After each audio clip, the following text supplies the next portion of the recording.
ะลำมอนโตลำมวยสู่ปีใจซ้ำเหมือนนกยุงหางสาอำพึงกันไหลหมื่นกองฟ้าแลลินมันห่างกันนาน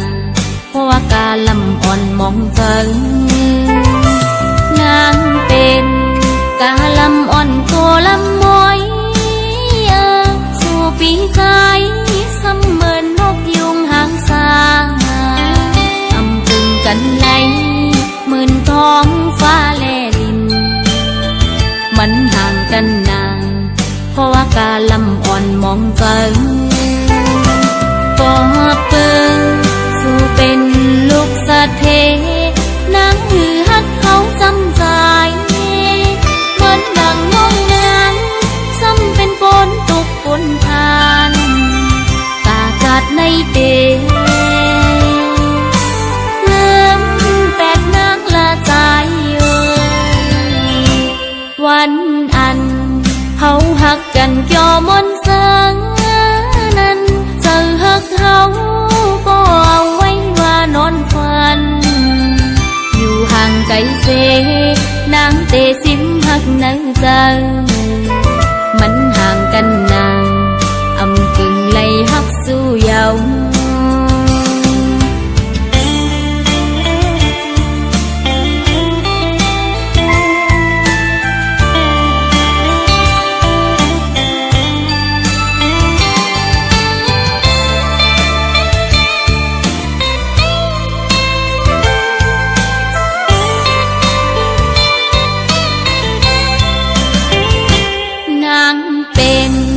กะลำมอนโตลำมวย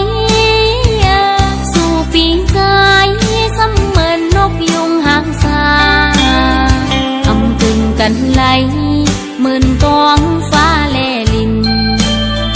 มันห่างกันนานเพราะว่ากาลำอ่อนมองเจิง